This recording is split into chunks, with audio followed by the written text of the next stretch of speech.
దేవుని నామానికి స్తోత్రాలు. మీ అందరికీ మా హృదయపూర్వకమైన వందనాలు చెల్లిస్తున్నాం. మరి ముద్రలు విప్పటానికి యోగ్యుడైన క్రీస్తు అని గత వారం అంటే 2 వారాలవుతుంది గదా! చెప్పుకున్నాం. మీ అందరూ ప్రభు యొక్క నామంలో మీ అందరికీ శుభాభినందనలు చెప్తున్నాను. మీ అందరూ ప్రభువులో ప్రభు కృపను బట్టి అందరూ క్షేమంగా మరి ఉన్నారని నమ్ముతున్నాం. మరి ఈ రోజున యేసు ప్రభు ముద్రలు విప్పటానికి ఆధిక్యతలో ఆయనే యోగ్యుడు. ఎందుకంటే ఆయన సర్వమానవాళి కొరకు సిలువలో ప్రాణం పెట్టడానికి ఇష్టపడ్డాడాయన. యోహాను సువార్తలో అంటాడు గదా! నా అంతట నేనే నాకు ప్రాణం పెట్టుటకు అధికారం కలదు. తీసుకోటానికి కూడా నాకు అధికారం ఉందంటాడు గదా! అలాగే మరి ఆయన తనంతట తానుగా మరి తండ్రి చిత్తాన్ని నెరవేర్చటానికి ఈ లోకంలో మన కొరకు వచ్చాడు. శిలువ మరణమగునంత వరకు తగ్గించుకున్నాడు. పరలోక సౌఖ్యాలు విడిచిపెట్టాడు. మరి ఆయన తను తాను రిక్తుడిగా చేసుకున్నాడు. చేసుకొని మరి అన్ని నామములు అన్ని సిలువలో మన కొరకు అప్పగించబడ్డాడు. కాబట్టి ఆయన ఆ ముద్రలు విప్పటానికి కూడా ఆయనే యోగ్యుడయ్యాడు. ఆయన మరి ఆ ఆధిక్యతలు మనం చూద్దాం. యోగ్యుడంటే చూడండి ఆయన ఎలాంటి యోగ్యుడు? మరి 2, 3 వచనాల్లో ఉంది గదా! ప్రకటన గ్రంథం 5 అధ్యాయం 2, 3 వచనాల్లో ఉంది. ఆయన ఎటువంటి యోగ్యుడంటే మరి ఈ గ్రంథం విప్పటానికి యోగ్యుడెవడని దూత పలికితే 3 లోకాల్లో ఆ గ్రంథాన్ని విప్పటానికి తగిన శక్తి గలవారెవరూ కనపడలేదంట. అయితే క్రీస్తు గ్రంథం విప్పటానికి జయం పొందినవాడని, యోగ్యుడని 5, 9 వచనాల్లో ఉంటది. చూడండి. ఆ పెద్దలలో ఒకడు ఏడవకుము, ఇదిగో దావీదుకు చిగురైన యూదా గోత్రపు సింహము 7 ముద్రలను తీసి ఆ గ్రంథమును విప్పుటకై జయము పొందెనని నాతో చెప్పెను. 9వ వచనంలో కూడా చూద్దాం. ఆ పెద్దలు నీవు ఆ గ్రంథమును తీసుకొని దాని ముద్రలను విప్పుటకు యోగ్యుడు. ఎందుకు యోగ్యుడయ్యాడు? నీవు వధింపబడిన వాడవై నీ రక్తమిచ్చి ప్రతి వంశములోను ఆయా భాషలు మాట్లాడు వారిలోను ప్రతి ప్రజలోను ప్రతి జనములోను దేవుని కొరకు మనుషులను కొని మా దేవునికి వారిని ఒక రాజ్యముగాను యాజకులుగాను చేసిదివి గనుక వారు భూలోకమందు ఏలుదురు అని క్రొత్త పాట పాడుదురు. చూడండి ఆయన యోగ్యుడు. ఆయనే యోగ్యుడని 5, 9 వచనాల్లో మరి ఉంది. అంటే 3 లోకాల్లో ఉన్నవారి కంటే కూడా ఆయనే యోగ్యుడు. సాటి లేని యోగ్యుడు. ఆయనని ఆరాధించటానికి మరి దేవదూతలు ముద్రలు విప్పటానికి దేవదూతలకి మరి యోగ్యత లేదు. అలాగే మరి, మరి ఎవ్వనికి వాటిని విప్పటానికి గానీ, చూడటానికి గానీ ఎవ్వరికీ గూడా శక్తి లేదు. మరి మహాదూతలున్నారు గదా! పరలోకంలో కెరూబులు, సెరాపులు, మరి అలాగే ఈ లోకంలో పండితులు, రాజులు, చక్రవర్తులు మరి ఎంతోమందున్నారు జ్ఞానులు. కానీ ఎవ్వరికీ యోగ్యత లేదు. కేవలం యేసు ప్రభువుకి మాత్రమే ఆ ముద్రలను విప్పటానికి యోగ్యత కలిగి ఉంది. చూడండి అట్టి క్రీస్తును ఆరాధించే మనం మరి యోగ్యులంగా ఉండి ఆరాధించాలి. మనం కూడా పౌలంటాడు గదా! మరి దేవుడు మెచ్చుకునివాడే యోగ్యుడు. అంటే దేవునికిష్టమైన పనులు మనం చేయగలగాలి. యేసు ప్రభు గురించి చెప్పుకున్నాం గత వారం కదా! మరి ఆయన మనుషుల దయలో, దేవుని దయలో పెరిగాడు. ఆయన వయసునందు, జ్ఞానమందు ఎదిగాడు. చూడండి దేవుని దయ ఎప్పుడుంటదంటే మనిషి మీద దేవునికిష్టమైన వారుగా మనం ఉన్నప్పుడు, దేవునికిష్టమైన పనులు మనం చేసినప్పుడు ఆయన కృప అత్యధికంగా మన మీద ఉంటది. ఆయనకిష్టలంగా మనం నిలబడగలుగుతాం. చూడండి కుమారుడైన క్రీస్తు తండ్రికి ఇష్టుడుగా ఆయనకి ప్రియమైన కుమారుడుగా ఎందుకున్నాడు? ఆయన చిత్తాన్ని నెరవేర్చటానికి ఈ లోకానికొచ్చాడు. ఆయన చిత్తాన్ని నెరవేర్చే విషయంలో ఏమాత్రం వెనుకంజ వేయలేదు గాబట్టి, ఆయనకు ప్రియమైన కుమారుడుగా యేసు ప్రభు ఉన్నాడు. కాబట్టి ఆయన్ని ఆరాధించే మనం కూడా యోగ్యులంగా ఉండి ఆరాధించాలి. చూడండి ఒకసారి 1వ కొరింథీయులకు రాసిన 1వ పత్రిక మరి 11వ అధ్యాయం 27వ వచనం చూడండి. మరి కాబట్టి ఎవడు అయోగ్యముగా ప్రభు యొక్క రొట్టెను తినునో, లేక ఆయన పాత్రలోని త్రాగునో, వాడు ప్రభు యొక్క శరీరమును గూర్చియు, రక్తమును గూర్చియు అపరాధియగును. చూడండి అయోగ్యంగా బలను సమీపించటం. ఆరాధన అనేది యోగ్యకరమైన రీతిలో ఆయనకు పరిశుద్ధులంగా, నిర్దోషులంగా ఆయన ఎదుట నిలిచి మన ప్రతి పాపాన్ని ఒప్పుకోనే వారంగా మరి మనల్ని మనం ఎప్పటికప్పుడు మనం పరిశీలించుకునే వారంగా ఉండాలి. అలాగే ప్రభువుకు అనుకూలమైనటువంటి మరి వారంగా మనం ఉండగలగాలి. అలాగే చూడండి రెండవ కొరింథీ కూడా మరి రెండవ కొరింథీలో గూడా అంటాడు 10వ అధ్యాయం ఇందాక చెప్పుకున్నట్టుగా 18వ వచనం. ప్రభువు మెచ్చుకొని వాడే యోగ్యుడు కానీ, తను తాను మెచ్చుకొనివాడు యోగ్యుడు కాదు అని రాయబడి ఉంటది. కాబట్టి ఆయన్ని ఆరాధించే మనం యోగ్యులంగా ఉండి ఆయన్ని ఆరాధించాలి ప్రభువుని. కనుక చూడండి రెండవ మాట ఈ విషయాలు కూడా నేను చెప్పాను. మరి ఏం చెప్పానంటే యోగ్యుడు అనే మాట చెప్పాను. తర్వాత దావీదు చిగురు అనే మాట చెప్పాను. చిగురు అనే మాటకు అర్థం చెప్పాను. తర్వాత యూదా గోత్రపు సింహము అనే విషయాన్ని చెప్పాను. తర్వాత మనం చెప్పుకోవడం జరిగింది. జయము పొందినవాడు. ఆయన అన్ని విషయాల్లో జయం పొందినవాడుగా ఉన్నాడనే విషయాలు చెప్పుకోవడం జరిగింది. మళ్ళా వీటిని ఒకసారి చెప్పుకుందాం. దావీదు చిగురు ఈయన. చిగురుగా చెప్పబడ్డాడు. 5వ వచనంలో ఏమని చదువుకున్నాం? ఆ పెద్దలలో ఒకడు ఏడవకుము ఇదిగో దావీదుకు చిగురైన యూదా గోత్రపు సింహము 7 ముద్రలను తీసి ఆ గ్రంథమును విప్పుటకై జయం పొందెనని మరి యూదా గోత్రపు సింహము. మరి ఈయన అలాగే దావీదు చిగురు మరి అని చెప్పబడ్డాడు. దావీదు చిగురుగా చెప్పబడ్డాడు. మరి యేసుక్రీస్తు యేసుక్రీస్తుని గురించి ఏమని రాయబడిందంటే, యెషయి మొద్దు నుండి చిగురు పుట్టును. యెషయా 11, 1, 2 వచనాల్లో ఉంటది. యెషయి అంటే ఎవరంటే దావీదు యొక్క తండ్రి. మరి దావీదు సంతానంలో నుంచి అనేక మంది రాజులు 20 మంది రాజులు బయలుదేరి వచ్చారు గానీ, మరి ఆ రాజుల్లో అనేకులు భ్రష్టులైపోయారు. ఆ కారణంగా ఇశ్రాయేలీయులందరూ కూడా బబులోను చెరకు వెళ్లారు. మరి యూదులందరూ కూడా బబులోను చెరకు వెళ్లారు గదా! మరి ఆహ్, కాబట్టి మరి అందువలన యెషయి వంశవృక్షం నరకబడినట్లయింది. మొద్దు మాత్రమే మిగిలి ఉంది. కాబట్టి ఈ క్రీస్తు మరి దావీదు సంతానంలో జన్మించాడు గనక ఆయన దావీదు చిగురు అని అనబడ్డాడు. దావీదు చిగురు అని అనబడ్డాడు. మరి అలాగే చిగురు అంటే అర్థం ఏంటంటే మరి ఒకసారి రిఫరెన్స్‌లు చూసుకుందాం. 2వ తిమోతి రెండవ అధ్యాయం 2వ తిమోతి రెండవ అధ్యాయం, అలాగే రోమా పత్రిక 1 అధ్యాయం 4 వచనం.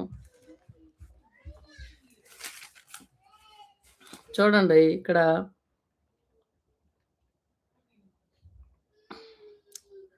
పౌలు రోమాలో ఉన్న చూడండి మొదటి నుంచి చదువుకుందాం. యేసుక్రీస్తు దాసుడును అపోస్తలుడుగా ఉంటకు పిలువబడిన వాడును దేవుని సువార్త నిమిత్తం ప్రత్యేకింపబడిన వాడినైన పౌలు రోమాలో ఉన్న దేవుని ప్రియులందరికీ అనగా పరిశుద్ధులుగా ఉండుటకు పిలువబడిన వారందరికీ శుభమని చెప్పి వ్రాయినది. మన తండ్రి అయిన దేవుని నుండి ప్రభు అయిన యేసుక్రీస్తు నుండి కృపా సమాధానములు మీకు కలుగును గాక. దేవుడు తన కుమారుడును మన ప్రభువునైన యేసుక్రీస్తు విషయమైన ఆ సువార్తను పరిశుద్ధ లేఖనములయందు తన ప్రవక్తల ద్వారా ముందు వాగ్దానం చేసెను. యేసుక్రీస్తు శరీరమును బట్టి దావీదు సంతానముగాను, మృతుల్లో నుండి పునరుద్ధానుడైనందున పరిశుద్ధమైన ఆత్మను బట్టి దేవుని కుమారుడుగాను ప్రభావముతో నిరూపింపబడెను. శరీరమును బట్టి దావీదు సంతానంగా అయిన మరి జన్మించాడు. అలాగే మరి 2వ తిమోతి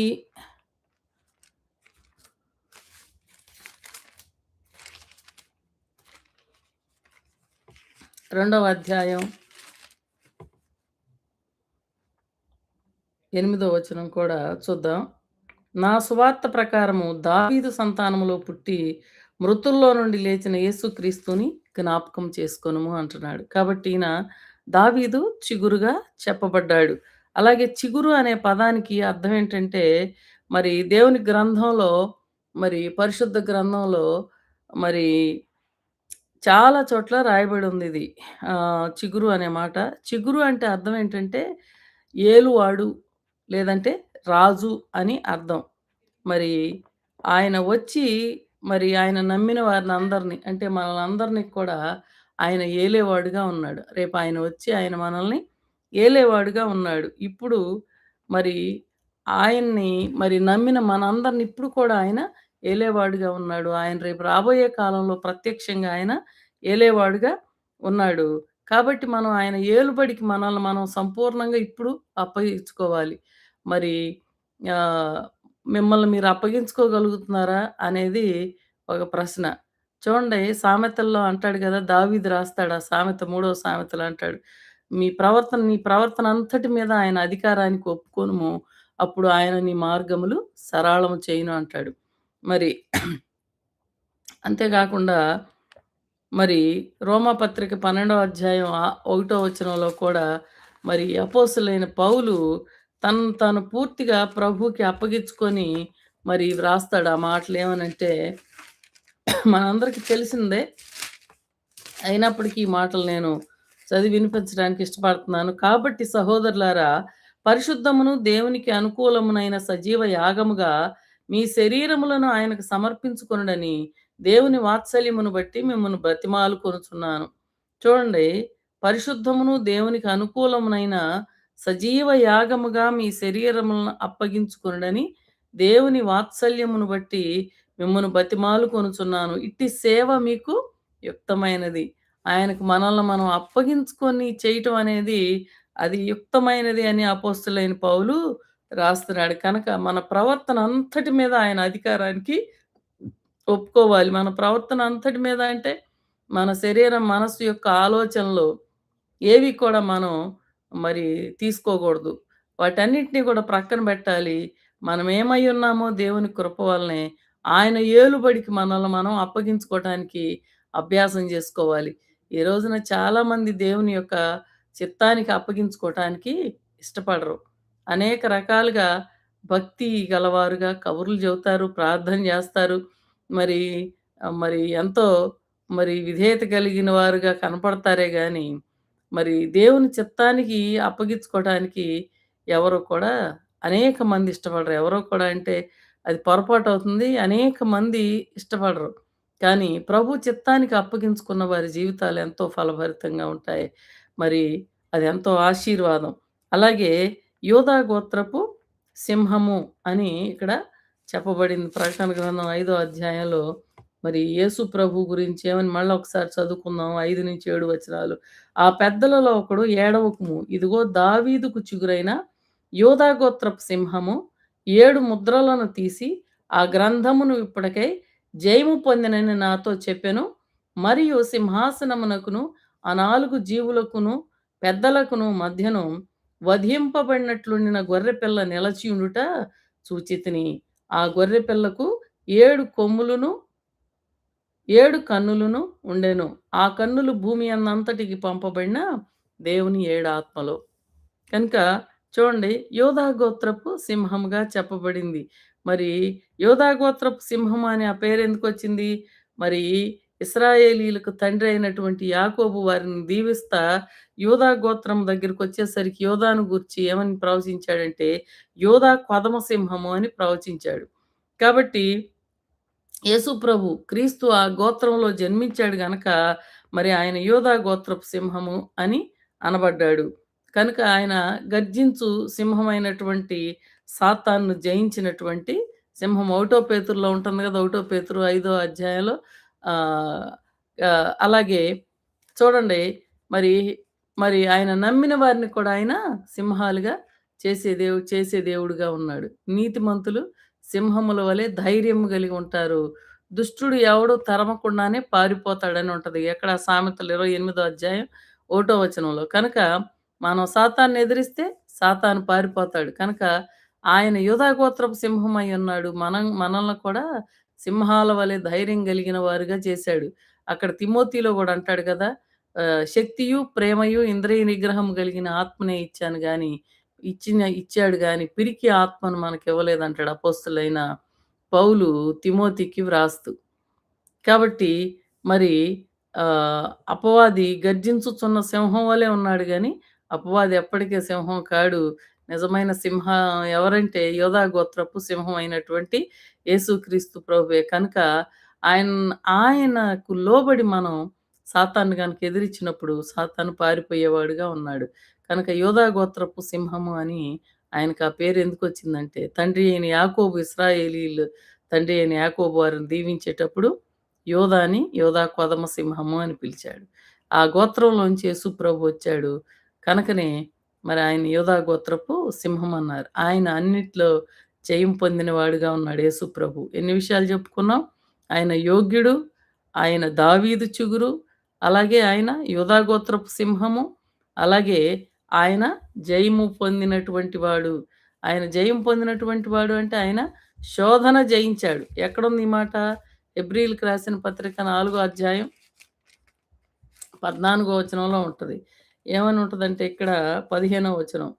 మన ప్రధాన యాజకుడు హెబ్రీయులకు రాసిన పత్రిక 4 అధ్యాయం 15 వచనంలో రాయబడి ఉంది. మన ప్రధాన యాజకుడు మన బలహీనతల యందు మనతో సహానుభవము లేనివాడు కాడు గాని, సమస్త విషయముల్లోనూ మన వలెనే శోధింపబడినను, ఆయన పాపము లేనివాడుగా ఉన్నాడు. కనుక మనము కనికరింపబడి సమయోచితమైన సహాయం కొరకు కృప పొందునట్లు ధైర్యముతో కృపాసనము యొద్దకు చేరుదమంటాడు. చూడండి, మన ప్రధాన యాజకుడు మన బలహీనతల యందు మనతో సహానుభవము, ఆయన ఒక మామూలు మనుషుడిగా మన వంటి సహోదరుల్లో ఒకని వంటి వాడయ్యాడు మన కోసం అని రాయబడి ఉంది కదా! ఆయన రక్తమాంసాలు ధరించుకున్నాడు మన కోసమే. శిలువలో ఆయన మన పక్షంగా మరణించటానికి ఆయన రక్తమాంసాలు ధరించుకున్నాడు.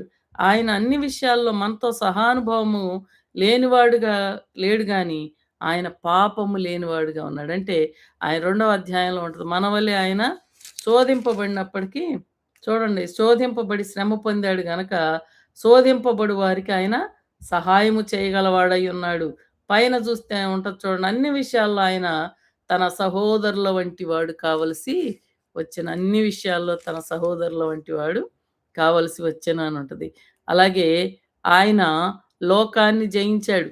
మరి యోహాను సువార్త 16:33లో మరి మీ అందరికి మనందరికీ తెలిసిందే. ఏమనుంది యోహాను సువార్త 16:33లో? నేను లోకమును జయించి ఉన్నాను గనక మీరు భయపడవద్దు. ఆయన ఎప్పుడు మాట్లాడాడు ఈ మాట? సిలువకు వెళ్ళబోయే ముందు. చూడండి 33వ వచనం. నా యందు మీకు సమాధానము కలుగునట్లు ఈ మాటలు మీతో చెప్పుచున్నాను. లోకములో మీకు శ్రమ కలుగును. అయినను ధైర్యము తెచ్చుకొనుడి. నేను లోకమును జయించి ఉన్నాను. ఆయన లోకాన్ని జయించిన వాడుగా ఉన్నాడు. అలాగే మరి ఆయన సాతాన్ని జయించాడు. మరి ఇందాక చదువుకున్నాం గదా! 14 నుంచి చూస్తే హెబ్రీయులకు రాసిన పత్రిక 2:14 నుంచి చూస్తే ఈ విషయాలుంటాయి. ఆయన సాతానుని జయించిన వాడుగా ఉన్నాడు. చూడండి, చదువుకుందాం ఒకసారి. కాబట్టి ఇందాక చదువుకున్నాం. మన వంటి సహోదరులలో ఒకని వంటి వాడు ఆయన కావలసి వచ్చింది. చూడండి, 14 నుంచి చదువుకుందాం. కాబట్టి ఆ పిల్లలు రక్తమాంసములు గలవారైనందున ఆ ప్రకారమే మరణము యొక్క బలము గలవానిని అనగా అపవాదిని మరణము ద్వారా నశింపచేయుటకును, జీవితకాలమంతయు మరణ భయము చేత దాస్యమునకు లోబడిన వారిని విడిపించుటకును ఆయన కూడా రక్తమాంసములలో పాలివాడాయను. ఏంటంటే అండి, మనము రక్తమాంసములు గలవారమైనందున ఆ ప్రకారమే మరణము యొక్క బలము గలవాన్ని అనగా అపవాదిని మరణము ద్వారా జయించటానికి, మరణము ద్వారా నశింపజేయటానికి, జీవితకాలమంతయు మరణ భయము చేత దాస్యమునకు లోబడిన వారిని విడిపించటానికి ఆయన కూడా రక్తమాంసములలో పాలివారాయన. సాతాన్ని ఆయన జయించాడు. సాతాన్ని ఆయన జయించాడు. రక్తమాంసములలో ఆయన పాలివాడయ్యాడు. చూడండి, తర్వాత కూడా చదువుకుందాం. ఏలయనగా ఆయన ఎంత మాత్రమును దేవదూతల స్వభావము ధరించుకొనక అబ్రహాము సంతాన స్వభావమును ధరించుకున్నాడు. కావున ప్రజల పాపములకు పరిహారము కలుగజేయుటకై దేవుని సంబంధమైన కార్యములలో కనికరమును నమ్మకమును గల ప్రధాన యాజకుడగునట్లు, మరి ప్రధాన యాజకుడగు నిమిత్తం అన్ని విషయాల్లో ఆయన తన సహోదరుల వంటి వాడు కావలసి వచ్చెను. తాను శోధింపబడి శ్రమ పొందెను గనుక శోధింపబడి వారికి సహాయం చేయగలవాడు. చూడండి, సాతాన్ని ఆయన జయించాడు. రక్తమాంసములలో ఆయన రక్తమాంసములు గలవారిని కలవారమైన మనల్ని మరి మరి విడిపించటానికి ఆయన కూడా రక్తమాంసములలో పాలివాడయ్యాడు. అలాగే మరి మరి చూడండి, కొలస్సై మరి 2, 13, 15 వచనాలు ఈ ఈ విష్ ఈ ప ఈ ఈ రిఫరెన్స్ ఎప్పుడు నేను ప్రార్థన చేస్తా ఉంటాను. ఏమనుంటుందంటే అక్కడ, మరియు అపరాధముల వలనను శరీరమందు సున్నతి పొందక ఉండుట వలనను మీరు మృతులై ఉండగా దేవుడు వ్రాతరూపకమైన ఆజ్ఞల వలన మన మీద రుణముగాను, మనకు విరోధముగాను ఉండిన పత్రమును మేకులతో సిలువకు కొట్టి, దాని మీద చేవ్రాతను తుడిసివేసి, మనకు అడ్డము లేకుండా దానిని ఎత్తివేసి, మన అపరాధములన్నిటినీ క్షమించి, ఆయనతో కూడా మిమ్మును జీవింపజేసెను. ఆయన ప్రధానులను, అధికారులను నిరాయుధులుగా చేసి, శిలువ చేత జయోత్సవంతో వారిని పట్టి తెచ్చి బాహాటముగా వేడుకకు కనపరిచెను అని ఉంటుంది. కాబట్టి మరి ఆయన జయించిన వాడుగా, జయం పొందిన వాడుగా ఉన్నాడు. ఆయన సంపూర్ణ జయాన్ని ఆయన పొందుకున్నాడని దైవ గ్రంథం చెబుతా ఉంది. మరి ఆయన శోధన జయించాడు. హెబ్రీ 4:14. అలాగే లోకాన్ని జయించాడు. యోహాను 16:33. అలాగే సాతాన్ను జయించాడు. హెబ్రీ 2:14. అలాగే కొలస్సీ 2:13, 15 వచనాలు. అలాగే మరణాన్ని జయించాడు. మరణాన్ని ఆయన చనిపోయి సమాధి చేయబడి తిరిగి మృతుడై మూడవ దినాన ఆయన తిరిగి లేపబడ్డాడు. చూడండి 54. 1 కొరింథీ మరి 15వ అధ్యాయం 54, 55 వచనాలు. చూడండి, ఈ క్షయమైనది అక్షయతను ధరించుకున్నప్పుడు, ఈ మర్త్యమైనది అమర్త్యతను ధరించుకొనినప్పుడు విజయమందు మరణము మృంగివేయబడెను అని వ్రాయబడిన వాక్యము నెరవేరును. ఓ మరణమా నీ విజయమెక్కడా? ఓ మరణమా నీ ముల్లెక్కడా? మరణపు ముల్లు పాపము, పాపమునకున్న బలము ధర్మశాస్త్రమే. కాబట్టి ఆయన మరణాన్ని జయించాడు మనకు బదులుగా. మరి సిలువలో మరి బలియాగంగా సమర్పించబడ్డాడు. ధర్మశాస్త్రాన్ని మరి ఆయన నెరవేర్చాడు. ఆ విధంగా మరి ఆయన మరి మరణాన్ని జయించి తిరిగి లేచాడు. అలాగే పాతాళాన్ని జయించాడు. ఎఫెసీ 8-10, 4వ అధ్యాయం 8-10 వచనాలు. అలాగే సమాధిని జయించాడు. 1 కొరింథీ 15, 3, 4 వచనాలు. చూడండి, మరి చదువుకుందాం ఒకసారి. 1 కొరింథీ 15వ అధ్యాయం 3, 4 వచనాలు. నాకియ్యబడిన ఉపదేశమును మొదట మీకు అప్పగించితిని. అదేమనగా, లేఖనముల ప్రకారం క్రీస్తు మన పాపముల నిమిత్తం మృతి పొందెను, సమాధి చేయబడెను. లేఖనముల ప్రకారం మూడవ దినాన లేపబడెను.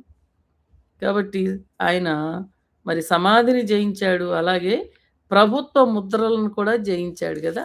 మరి మత్తయి సువార్తలో ఉంటుందది. 27వ అధ్యాయంలో, మత్తయి సువార్త 27వ అధ్యాయం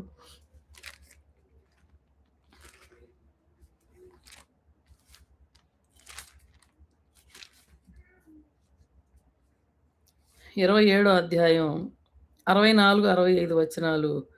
చూడండి, కాబట్టి మూడవ దినము వరకు సమాధిని భద్రము చేయను ఆజ్ఞాపించుము. వాని శిష్యులు వచ్చి వాన్ని ఎత్తుకొని పోయి ఆయన మృతులలో నుండి లేచినని ప్రజలతో చెప్పుదురేమో. అప్పుడు మొదటి వంచన కంటే కడపటి వంచన మరి చెడ్డదై ఉండని చెప్పిరి. అందుకు పిలాతు, కావలి వారు ఉన్నారు కదా, మీరు వెళ్ళి మీ చేతనైనంత మట్టుకు సమాధిని భద్రము చేయడని వారితో చెప్పాను. వారు వెళ్ళి కావలి వారిని కూడా ఉంచుకొని రాతికి ముద్ర వేసి సమాధిని భద్రము చేసిరి. చూడండి 28, 2వ వచనం. మత్తయి సువార్త 28:2. ఇదిగో ప్రభు దూత పరలోకము నుండి దిగి వచ్చి రాయి పొర్లించి దాని మీద కూర్చుండెను. చూడండి, ముద్రను జయించిన ఎటువంటి క్రీస్తు, ముద్రలను జయించినటువంటి క్రీస్తు. అలాగే ఆయన విజయములో మనకి పాలు దయచేశాడు. 1 కొరింథీ 15:57లో ఉంటుంది ఆ మాట. ఇందాక చదువుకున్నాం దాని కింద. అయినను మన ప్రభు అయిన యేసుక్రీస్తు మూలముగా మనకు జయము అనుగ్రహించుతున్న దేవునికి స్తోత్రము కలుగునుగాక అని మరి రాయబడి ఉంది కదా. కాబట్టి ఆయన విజయములో మనకి పాలు దయచేశాడు. అలాగే రోమా 8:33లో కూడా ఇదే మాటలు ఉంటాయి. అలాగే మరి ఆయన యందలి విశ్వాసము ద్వారా మనకు సంపూర్ణమైన విజయాన్ని ఆయన కలుగజేశాడు. ఏమని అంటాడు మరి 1 యోహాను పత్రికలో, 1 యోహానులో అంటాడు కదా. 1 యోహాను 5వ అధ్యాయంలో 4, 5 వచనాల్లో రాస్తాడు. దేవుని మూలముగా పుట్టిన వారందరూ లోకమును జయించుదురు. లోకమును జయించిన విజయము మన విశ్వాసమే. యేసు దేవుని కుమారుడని నమ్మువాడు తప్ప లోకమును జయించువాడు ఎవడంటాడు. కాబట్టి మరి దేవుని మూలముగా పుట్టిన వారందరూ, యేసు ప్రభు చూడండి, అందరూ లోకాన్ని జయిస్తారు. మరి ఉందా విశ్వాసం? కిందేమని రాశాడు? లోకమును జయించిన విజయము మన విశ్వాసమే. ఏంటి ఆ విజయము? మరి యేసు ప్రభు యొక్క శిలువ బలియాగం. యేసు ప్రభు లోకాన్ని జయించాడు. శిలువలో బలియాగంగా సమర్పించబడ్డాడు. అలాగే యేసు దేవుని కుమారుడని నమ్మువాడు తప్ప లోకమును జయించువాడు, యేసు దేవుని కుమారుడని నమ్మువాడు తప్ప మరి లోకమును జయించువాడు ఎవడు అని అంటాడు. కాబట్టి మనం నమ్ముతున్నాం. కాబట్టి మనం సంపూర్ణమైన జయ జీవితంలోకి మనం సాగిపోవాలి. మరి వెనుదిరిగి చూసుకునే విశ్వాసం మనలో ఉండకూడదు. మరి ప్రభు వైపు చూస్తూ మనం ముందుకు ఎన్నో పరిస్థితులొస్తాయి. శ్రమ అంటే మరి క్రీస్తులో నడవటం అంటేనే ఎన్నో శ్రమలొస్తాయి గదా! మరి యేసు ప్రభు ఊరికనే సిలువను అనుభవించాడా? ఎంత భయంకరమైన బాధ అది. కఠినమైనటువంటి పరిస్థితి కదా! ఎందుకు అంత కఠినమైన పరిస్థితిని ఆయన అనుభవించాడంటే, నీ కోసం, నా కోసమే అనే విషయాన్ని మనం మర్చిపోకూడదు. కనుక జయక్రీస్తుని ముందు విజయుడైన క్రీస్తుని మనం ముందు పెట్టుకొని, మన ఆత్మీయ జీవితంలో విశ్వాసంతో మనం ఎదుర్కొనే ప్రతి పరీక్షలో కూడా మరి మనం ఆయన్ని ఎదురుగా పెట్టుకొని మనం ముందుకు నడవాలే కానీ, వెనుదిరిగి చూసే వారంగా మనం ఎక్కడ ఉండకూడదు. తర్వాత వధింపబడిన గొర్రెపిల్ల. చూడండి 6వ వచనంలో ఉంటది. 5వ అధ్యాయం ప్రకటన గ్రంథం. మరియు సింహాసనమునకును, ఆ 4 జీవులకును, పెద్దలకును మధ్యను వధింపబడినట్లుండిన గొర్రెపిల్ల నిలిచి ఉండుట చూచితిని. వధింపబడినట్లున్న గొర్రెపిల్ల అంటే చనిపోయి సమాధి చేయబడి తిరిగి లేపబడిన క్రీస్తు, పునరుద్ధానుడైన క్రీస్తుకి సూచనగా ఉంది ఆ గొర్రెపిల్ల. వధింపబడినట్లున్న గొర్రెపిల్ల. చూడండి వధింపబడినట్లున్న గొర్రెపిల్ల నిలచి ఉండుట ఎవరికి మధ్యలో? సింహాసనమునకును, ఆ 4 జీవులకును, పెద్దలకును మధ్యను వధింపబడినట్లుండిన గొర్రెపిల్ల నిలిచి ఉండుట చూచితిని. ఆ గొర్రెపిల్లకు 7 కొమ్ములును 7 కన్నులును ఉండెను. ఆ కన్నులు భూమి అంతటికి పంపబడిన దేవుని 7 ఆత్మలు. చూడండి ఆయనకున్న ఆధిక్యతలేంటి? ఆయన వధింపబడిన గొర్రెపిల్ల. అంతేకాదండి. ఇంక ఆయనకేముంది? 7 కొమ్ములు, 7 నేత్రాలు. 7 కొమ్ములు దేనికి గుర్తుకున్నాయి? అధికారానికి గుర్తుగా ఉన్నాయి. సర్వ ప్రపంచాన్ని ఏలేవాడుగా ఉన్నాడు. అలాగే రేపు 1000 ఏండ్ల పరిపాలనలో ఆయనతో పాటు మనల్ని కూడా ఏలేవారుగా చేసేవాడుగా ఉన్నాడాయన. అలాగే మరి ఇంకా ఏంటి? 7 దేవుని యొక్క 7 ఆత్మలు. సర్వలోకాన్ని నడిపిస్తున్నటువంటి వాడు. సర్వశక్తిమంతుడైన దేవుడాయన. సో, కాబట్టి చూడండి ఒకసారి వధింపబడిన గొర్రెపిల్ల. మరి అది ఎక్కడుందంట? సింహాసనానికి, జీవులకు, పెద్దలకు మధ్యలో ఉంది దేవుని గొర్రెపిల్ల. యెషయా 53:7లో గూడా అంటాడు. వధకు తేబడిన గొర్రెపిల్ల వలె బొచ్చు కత్తిరించు వాని ఎదుట ఉన్న గొర్రెపిల్ల వలె ఆయన ఉన్నాడని రాయబడి ఉంటది. ఈ గొర్రెపిల్ల అనే పదం ప్రకటన గ్రంథంలో 30 సార్లు క్రీస్తుకి పర్యాయంగా వ్రాయబడింది. మరి అలాగే చూడండి, మరి ప్రకటన గ్రంథంలో ఈ గొర్రెపిల్ల అనే పదం వాడటం మరి 30 సార్లు 30 సార్లు రాయబడుంది. అంతేగాకుండా క్రొత్త నిబంధనలో ఇతర చోట్ల రాయబడిన పదం ఏంటంటే, గ్రీక్ పదం అంట అది అమ్నాస్ అని రాయబడిందంట. మరి ఈ ప్రకటన గ్రంథంలో రాయబడినది అర్మియస్ అనే పదం అంట. ఇది ఇర్మియా 11:19లో రాయబడింది. అక్కడ ఇర్మియా తన గురించి తను రాసుకుంటాడు. సాధువైన గొర్రెపిల్లగా తను ఉన్న పరిస్థితిని రాసుకుంటాడు. అలా రాస్తాడక్కడ. అలాగే ఇక్కడ సాధువైన గొర్రెపిల్లగా యేసు ప్రభు వధింపబడిన గొర్రెపిల్ల అని రాయబడింది. ఏమని చదువుకున్నాం ఇప్పుడు 6వ వచనంలో? సింహాసనమునకును, ఆ 4 జీవులకును, పెద్దలకును మధ్యను వధింపబడినట్లుండిన గొర్రెపిల్ల నిలిచి ఉండుట నేను చూచితిని అంటున్నాడు. చూడండి, ప్రకటన గ్రంథంలో ఉన్న గొర్రెపిల్లల గురించి మనం చూద్దాం. ఈ 5 వారిలో వధింపబడిన గొర్రెపిల్లగా వ్రాయబడ్డాడు ప్రభు అయిన క్రీస్తు. తర్వాత ఈ 5, 6లోనే ఏమని రాయబడిందంటే 7 కొమ్ములు, ఆ గొర్రెపిల్లకు 7 కొమ్ములు, 7 కన్నులు. 7 కొమ్ములు, 7 కన్నులు కలిగిన గొర్రెపిల్ల. గొర్రెపిల్ల అను పదం వాడటంలో ఉన్న విశేషం. ఆ గొర్రెపిల్లకి ఏమున్నాయి? 7 గొర్రెపిల్ల సాధువైనటిది, దీనమైనటువంటిది. కానీ దానికి ఎన్ని కొమ్ములున్నాయి? 7 కొమ్ములున్నాయి. ఎన్ని కన్నులున్నాయి? 7 కన్నులు. మరి ఆయన సార్వభౌమాధికారాన్ని అది చూపిస్తుంది. 7 కొమ్ములంటే సంపూర్ణ అధికారాన్ని ఆయన కలిగి ఉన్నవాడుగా ఉన్నాడని మనకి చూపిస్తుంది. చూడండి. అలాగే ఈ గొర్రెపిల్ల జీవుల వలన, పెద్దల వలన ఆరాధింపబడుతూ ఉన్న గొర్రెపిల్ల. ఏమని చదువుకున్నాం ఇప్పుడు? 8వ వచనంలో ఆయన దానిని తీసుకున్నప్పుడు ఆ 4 జీవులను వీణెలను, ధూపద్రవ్యములతో నిండిన సువర్ణ పాత్రలను పట్టుకొని ఉన్న ఆ 24 పెద్దలను ఆ గొర్రె పిల్ల ఎదుట సాగిలపడిరి. ఈ పాత్రలు పరిశుద్ధుల ప్రార్థనలు. కాబట్టి జీవుల వలన, పెద్దల వలన ఆరాధింపబడిన గొర్రెపిల్ల. తర్వాత కూడా చదువుదాం 10వ వచనం వరకి. తర్వాత కోట్ల కొలది దూతల వలన ఆరాధింపబడుచున్న గొర్రెపిల్ల. మరి 11, 12 వచనాల్లో. అలాగే 13వ వచనంలో సృష్టి అంతా గూడా ఆరాధిస్తా ఉంటది ఆ గొర్రెపిల్లని. సృష్టి వలన ఆరాధించబడుచు ఉన్నటువంటి గొర్రెపిల్ల. తర్వాత 7 ముద్రల గ్రంథము విప్పగలిగినటువంటి గొర్రెపిల్ల 7వ వచనంలో రాయబడి ఉంటుంది గదా! మరి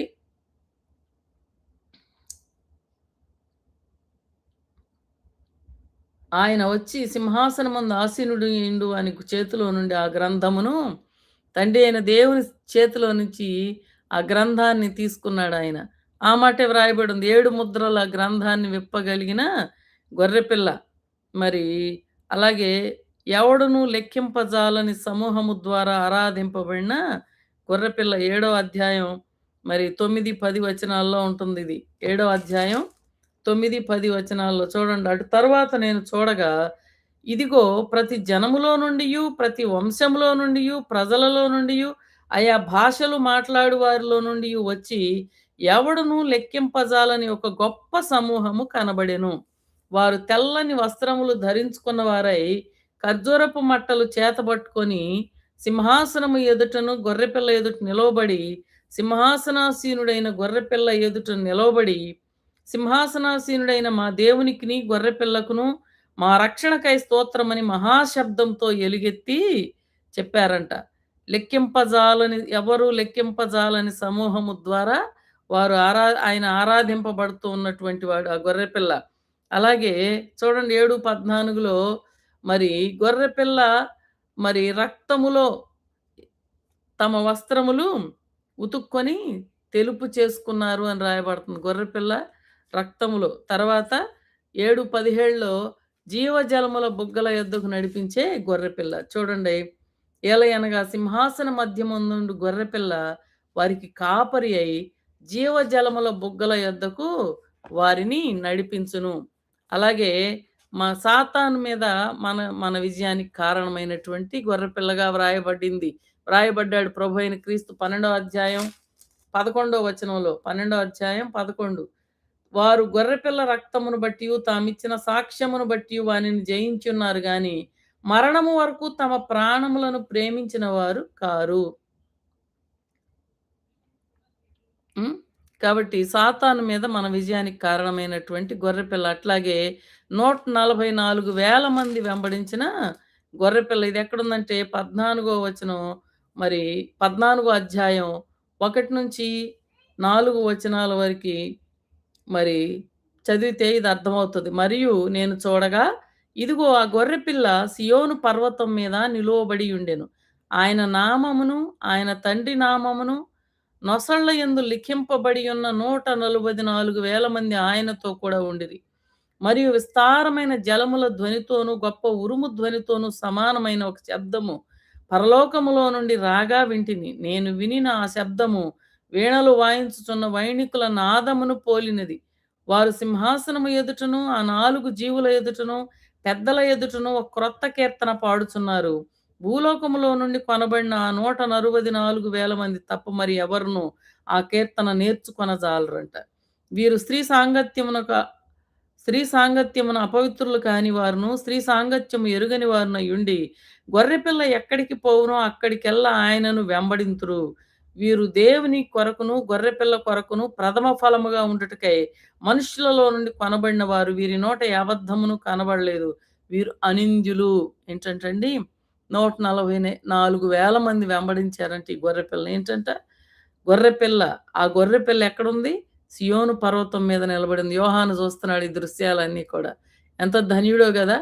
ఆ గొర్రెపిల్ల సియోను పర్వతం మీద నిలవబడి ఉంది. ఆయన నామమును, అంటే గొర్రెపిల్ల అయిన యేసుక్రీస్తు నామమును, ఆయన తండ్రి నామమును నొసళ్ళ యందు లిఖింపబడి ఉన్న 144,000 మంది ఆయనతో కూడా ఉన్నారంట. ఆయన ఎక్కడికెళ్తే అక్కడికెళ్తారు. చూడండి. అంతేగాకుండా కీర్తనకు కారణమైన గొర్రెపిల్ల 15వ అధ్యాయం 4 వచనం. ఆహ్,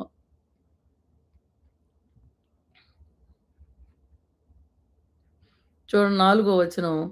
మరి యుగములకు రాజా, నీ మార్గములు న్యాయములను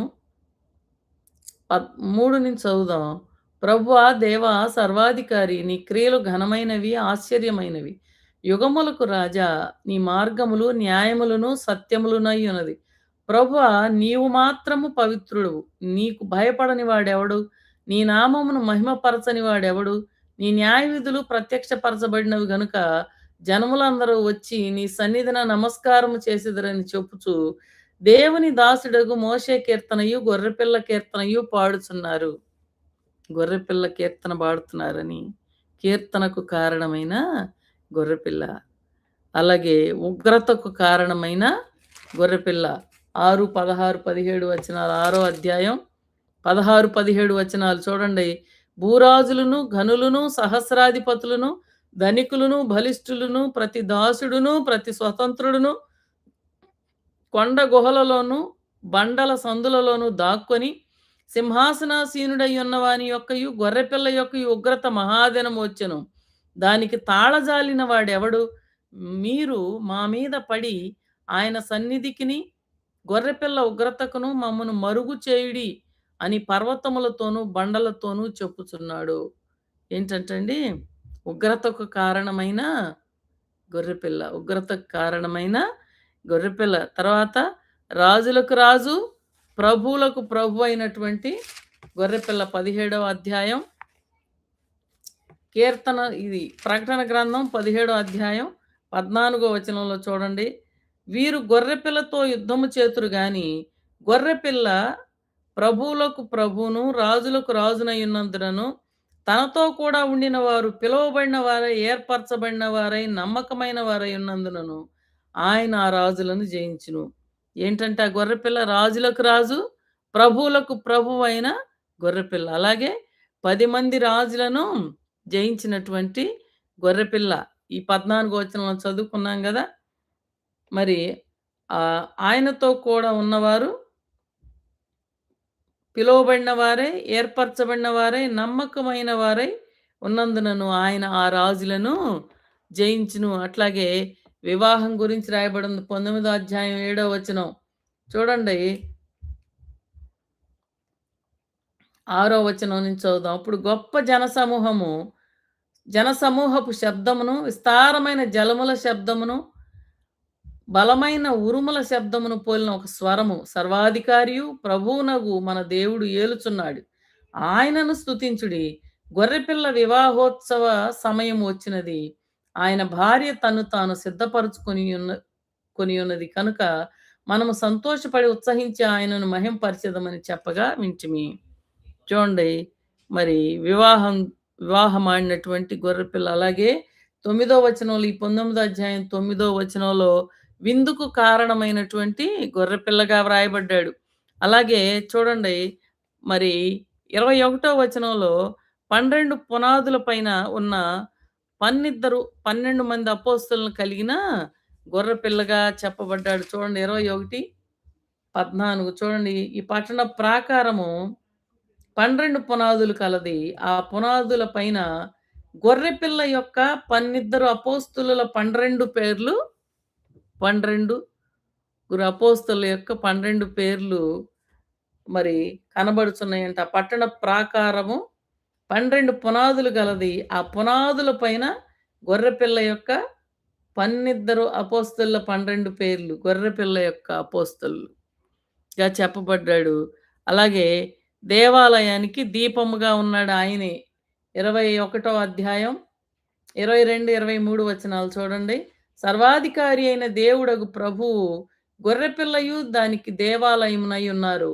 ఆ పట్టణంలో ప్రకాశించుటకై సూర్యుడైనను, చంద్రుడైనను దానికి అక్కర్లేదు. దేవుని మహిమయే దానిలో ప్రవేశించుచున్నది. గొర్రెపిల్లయే దానికి దీపం. ఏంటంట? ఆ దేవాలయానికి దీపం ఎవరు? గొర్రెపిల్లే. ఏమని చదువుకున్నాం మనం? సర్వాధికారి అయిన దేవుడునగు ప్రభువును, గొర్రెపిల్లయు దానికి దేవాలయమై ఉన్నారు. అలాగే ఆ పట్టణానికి దేవాలయమై ఉన్నారు వాళ్ళిద్దరే. ఆ పట్టణంలో ప్రకాశించుటకై సూర్యుడైనను, చంద్రుడైనను దానికి అక్కర్లేదు. దేవుని మహిమయే దానిలో ప్రకాశించుచున్నది. గొర్రెపిల్లయే దానికి దీపముగా చెప్పబడింది. అలాగే మరి జీవ గ్రంథమును కలిగి ఉన్న గొర్రెపిల్ల. చేతిలో జీవ గ్రంథాన్ని కలిగి ఉన్న గొర్రెపిల్ల 21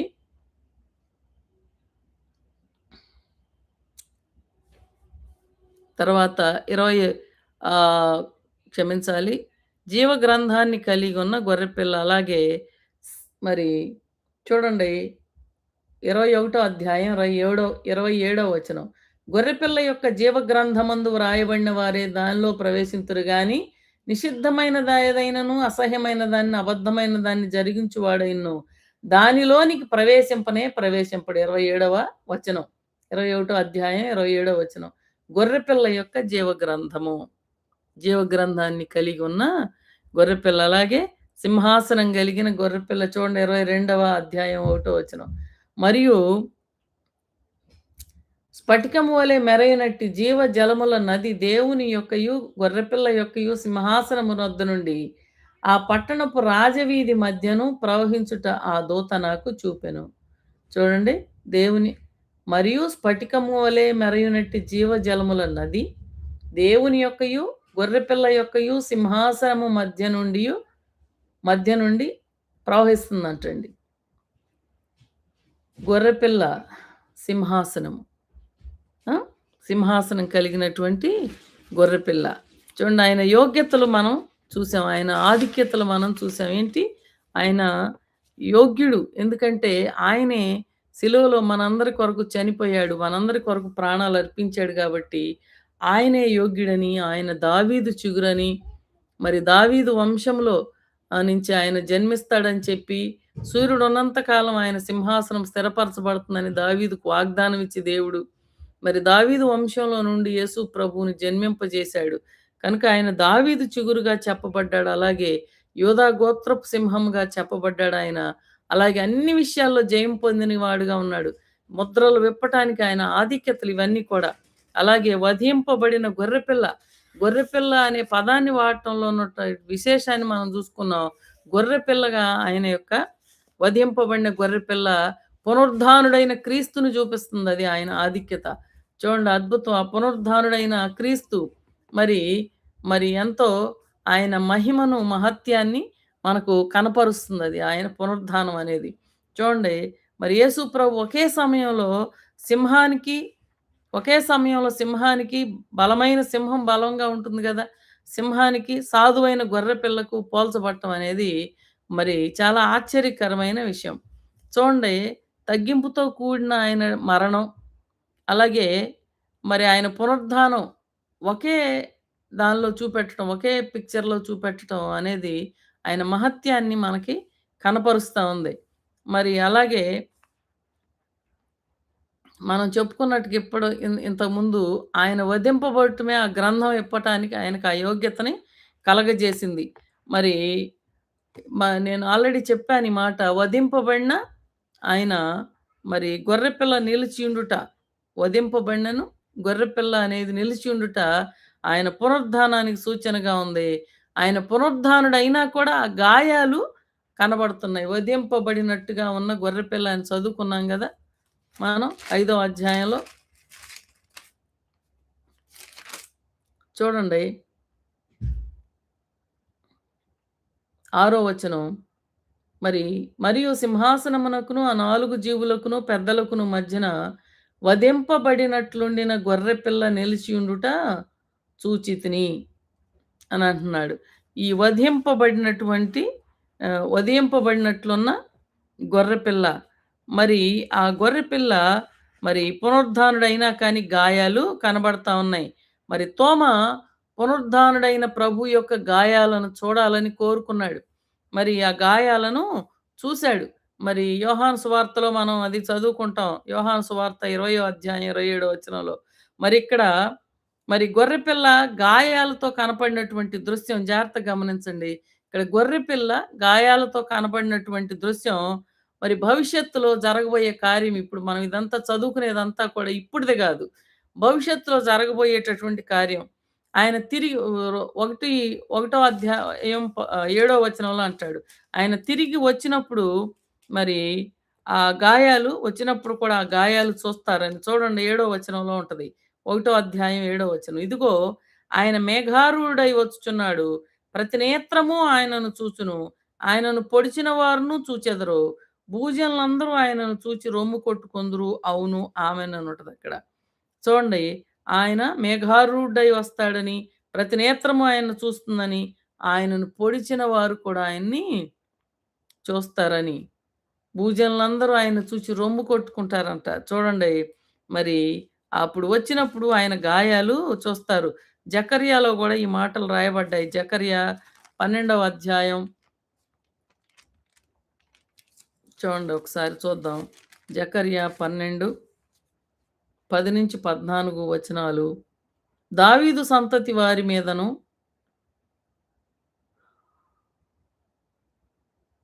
యెరూషలేము నివాసుల మీదను కరుణ నొందించు ఆత్మను, విజ్ఞాపన చేయు ఆత్మను నేను కుమ్మరింపగా, వారు తాము పొడిచిన నా మీద దృష్టి ఉంచి, ఒకడు తన ఏక కుమారుని విషయమై దుఃఖించినట్లు, తన జ్యేష్ఠపుత్రుని విషయమై ఒకడు ప్రలాపించినట్లు, అతని విషయమై దుఃఖించుచు ప్రలాపించుదురు.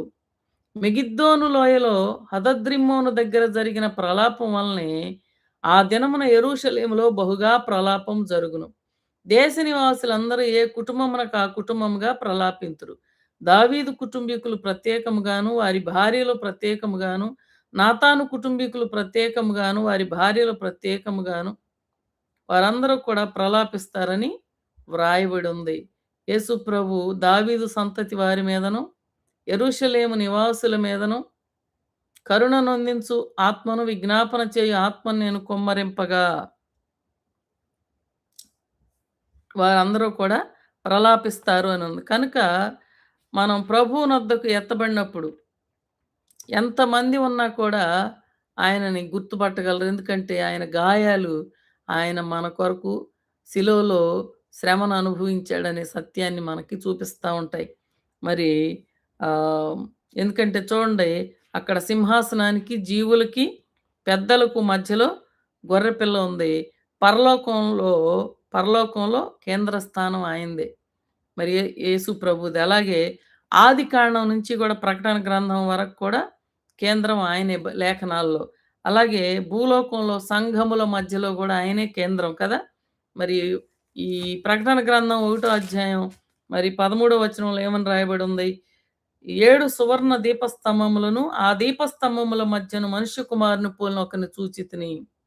ఏంటంట 7 సువర్ణ దీపస్తంభములను, ఆ దీపస్తంభముల మధ్యలో మనుష్య కుమారుని పోలిన ఒకరిని చూచాను. అంటే చూడండి ఆయన సంఘముల మధ్యలో సంచరించేవాడు. రెండవ అధ్యాయం ప్రకటన గ్రంథం రెండో అధ్యాయం ఒకటో వచనంలో కూడా ఉంది గదా! చూడండి 7 నక్షత్రములు తన కుడి చేత పట్టుకొని 7 దీపస్తంభముల మధ్య సంచరించువాడు చెప్పు సంగతులు అని వ్రాయబడింది. చూడండి మరి పరలోకంలో కేంద్ర స్థానం ఆయనే. అలాగే లేఖన బైబిల్‌లో లేఖన భాగాల్లో ఆదికాండం నుంచి ప్రకటన గ్రంథం వరకు కూడా ఆయనే కేంద్ర స్థానం. ఆయనదే కేంద్ర స్థానం. అలాగే సంఘముల మధ్యలో గూడా ఆయనే. అన్నిట్లో కూడా ఆయనకే ప్రాముఖ్యత ఇవ్వాలి. అలాగే చూడండి 7 కొమ్ములు. ఈ రోజున యేసు ప్రభువుకే నువ్వు ప్రాముఖ్యత ఇస్తున్నావా? నీ జీవితంలో ప్రథమ స్థానం ఎవరికిస్తున్నావు? యేసు ప్రభువుకిస్తున్నావా? ఈ లోకంలో ఉన్న ధనానికిస్తున్నావా? వ్యాపారానికిస్తున్నావా? నీ ఉద్యోగానికిస్తున్నావా? నీ కుటుంబానికిస్తున్నావా?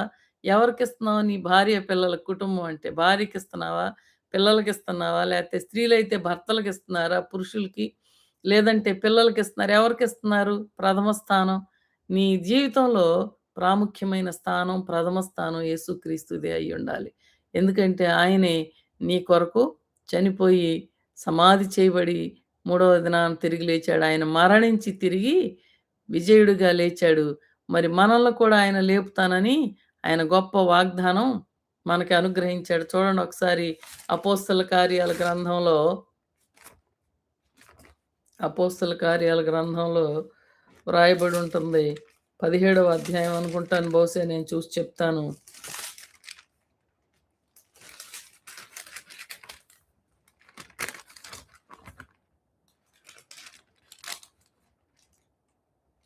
చూడండి 17వ అధ్యాయం 21వ వచనంలో చూసుకుందాం ఆ మాట. ఎందుకనగా తాను నియమించిన మనుష్యుని చేత నీతిని అనుసరించి పరలోకమునకు తీర్పు తీర్చబోయేడి ఒక దినమును నిర్ణయించి ఉన్నాడు. మృతులలో నుండి జాగ్రత్తగా ఈ మాట కోసం నేను చదివిస్తున్నాను. ఈ మాట చదువుతున్నాను. మృతులలో నుండి ఆయనను లేపినందున దీనిని నమ్ముటకు అందరికిని ఆధారము కలుగజేసి ఉన్నాడు. మళ్ళా చదువుతున్నాను. 31వ వచనం. అపోస్తల కార్యాల గ్రంథం 17వ అధ్యాయం 31వ వచనం. ఎందుకనగా తాను నియమించిన మనుషుని చేత నీతిని అనుసరించి భూలోకమునకు తీర్పు తీర్చబోయేడి ఒక దినమును నిర్ణయించి ఉన్నాడు. మృతులలో నుండి ఆయనను లేపినందున దీనిని నమ్ముటకు అందరికిని ఆధారమైన భూలోకానికి తీర్పు తీర్చబోయే ఒక రోజుని యేసుక్రీస్తు ద్వారా ఆయన నియమించాడు. మృతులలో నుండి ఆయనను లేపటం ద్వారా దానికి ఆధారాన్ని ఆయన కలగజేశాడు. తండ్రి అయిన దేవుడు. కనుక మనం వీటన్నిటిని నమ్మాలి. ఏదో జరుగుతుందా? రాబోయే సంఘటనలు ఇవన్నీ. రాబోయే కాలంలో భూమి మీద జరగబోయే, రాబోయే కాలంలో పరలోకంలోను భూమి మీదను జరగబోయే సంగతులు ఇవన్నీ. మరి భూమి మీద మరి ఆయనే విమోచించాడు సర్వ మానవాళిని. ఆయనకి తీర్పు తీర్చడానికి కూడా అధికారం అప్పగించబడింది. కనుక చూడండి 7 కొమ్ములు. ఇప్పుడు మనం ఇప్పటివరకు ఆయన దేవుని గొర్రెపిల్ల, గొర్రెపిల్ల అయిన క్రీస్తుని గురించి మనం విషయాలు మాట్లాడుకుంటూ రిఫరెన్సులు చూసుకున్నాం ప్రకటన గ్రంథంలో. అలాగే ఇప్పుడు 7 కొమ్ములు ఆయన దేవుని గొర్రెపిల్ల ఏం కలిగి ఉందంట? 7 కొమ్ములు, 7 ఆత్మలను కలిగి, 7 కొమ్ములను, 7 కన్నులు కలిగి ఉన్నదంట. మరి ఆ కన్నులేంటంట? భూమి మీదకు పంపబడిన 7 ఆత్మలంట. చూడండి 7 కొమ్ములు. మరి గొర్రెపిల్ల కొమ్ములుంటాయా సామాన్యంగా? ఉండవు కదా! కొమ్ములుండవు గొర్రెపిల్లకి. కానీ యేసు ప్రభు కొమ్ములున్నాయంటే కొమ్ము దేనికి గుర్తుగా ఉందంటే శక్తికి గుర్తుగా ఉంది. విజయానికి గుర్తుగా ఉంది. అలాగే ఆనందానికి కూడా గుర్తుగా ఉంది. 7 అనేది సంపూర్ణతకు సూచనగా ఉంది. ఆయన శక్తిలో, విజయములో, ఆయన అధికారంలో గూడా ఆయన పరిపూర్ణుడైన దేవుడుగా ఉన్నాడు. చూడండి ఒకసారి కొమ్ము శక్తి గుర్తుగా ఒక అధ్యాయం చూసుకుందాం వచనం. ద్వితీయోపదేశ కాండం 33వ అధ్యాయం 17వ వచనంలో ద్వితీయోపదేశ కాండం 33వ అధ్యాయం 17వ వచనం. 33, 17 చూడండి. అతని వృషభమునకు మొదట పుట్టిన దానికి ఘనత కలదు. అతని కొమ్ములు గురుపోతు కొమ్ములు.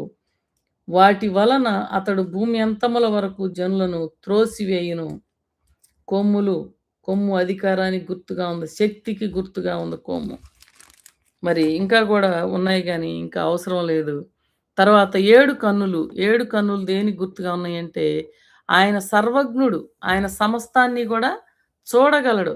మరి జకర్యా 3:8లో క్షమించాలి. జకర్యా 4:10లో రాయబడి ఉంది. ఆయన చూడండి ఒకసారి జకర్యా 4:10. జఫన్యా, హగ్గయి, జకర్యా. జకర్యా 4:10లో కార్యములు అల్పములయున్న కాలములను తృణీకరించిన వాడెవడు? లోకమంతటను సంచారము చేయు యెహోవా యొక్క 7 నేత్రములు జెరుబ్బాబెలు చేతిలో గుండునూలుండుట చూచి అన్నంతటను సంచారము చేయు యెహోవా యొక్క 7 నేత్రములుగా అక్కడ చెప్పబడిందండి 4:10లో. కాబట్టి ఆయన సంపూర్ణ శక్తి గలవాడు. లోకమందంతటా మరి అక్కడేమని రాయబడి ఉంది? దినవృత్తాంతాలు 1 దినవృత్తాంతాలా? 2 దినవృత్తాంతాలు గుర్తులేదు. 16వ అధ్యాయం. ఆసా గురించి రాసినటువంటి అధ్యాయంలో ఉంటది. మరి తన ఎడల యథార్థ హృదయము గలవారిని కాపాడటానికి యెహోవా యొక్క కనుదృష్టి లోకమందంతటా సంచారం చేస్తా ఉందంట. అలాగే ప్రకటన గ్రంథం ఒకటో అధ్యాయంలో గూడా రాయబడున్నాయి ఈ విషయాలు కదా! ఈ ఒకటో అధ్యాయంలో గూడా ఆయన సింహాసనమును ఎదుటనున్న 7 ఆత్మల నుండి అని రాయబడుందిక్కడ. కాబట్టి 7 ఆత్మలు, 7 కన్నులు, 7 ఆత్మలు, ఆయన సర్వజ్ఞుడు, ఆయన సమస్తాన్ని చూడగలడు. ఆయన సంపూర్ణ శక్తి గలవాడు. మరి అట్లాగే 7 ఆత్మలు పరిశుద్ధాత్ముని యొక్క 7 లక్షణాలకి గుర్తుగా కూడా ఉన్నాయి. అలాగే సింహమేమో బలాన్ని చూపిస్తా ఉంది. గొర్రెపిల్ల బలిని చూపిస్తా ఉంది.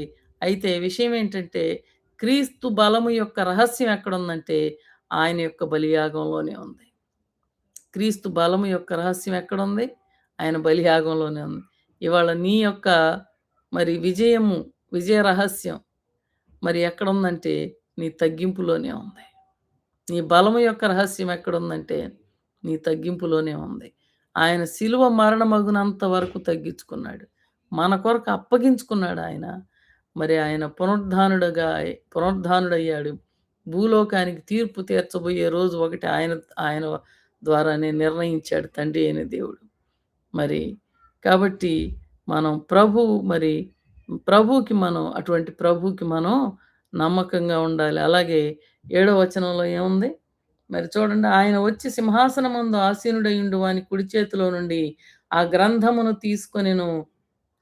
ఆయన దాన్ని తీసుకున్నప్పుడు ఆ 4 జీవులను, వీణలను, ధూపద్రవ్యములతో నిండిన సువర్ణ పాత్రలను పట్టుకొని ఉన్న ఆ 24 పెద్దలను ఆ గొర్రెపిల్ల ఎదుట సాగిలపడిరి. ఆ పాత్రలు పరిశుద్ధుల ప్రార్థనలు. ఏంటంట? ఆయన వచ్చి ఏం చేశాడు? సింహాసనమందు ఆసీనుడయుండు వాని కుడి చేతిలో నుండి ఆ గ్రంథాన్ని తీసుకున్నాడంట. ఆయన తీసుకోటానికి గొప్ప హక్కేంటి? పాపం యొక్క గొప్ప అప్పు ఆయన శిలువ మీద చెల్లించాడు. పాపపు రుణాన్ని ఆయన శిలువ మీద చెల్లించాడు.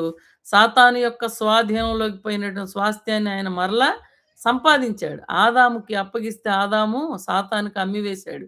కాబట్టి సాతాను యొక్క చేతుల్లో ఉన్నటువంటి ఆ అధికారాన్ని తిరిగి ఆయన సాతాను స్వాధీనంలోకి పోయినటువంటి ఆయన స్వాస్థ్యాన్ని ఆయన మరలా సంపాదించాడు తన రక్తము వలన. అందుకే ఆయనకు ఆ హక్కు కలిగింది. కాబట్టి ఆయన ఆ గ్రంథాన్ని తీసుకోగానే ఏం జరిగింది? పరలోకంలో స్తుతిగానాలు ఆరంభమయ్యాయి.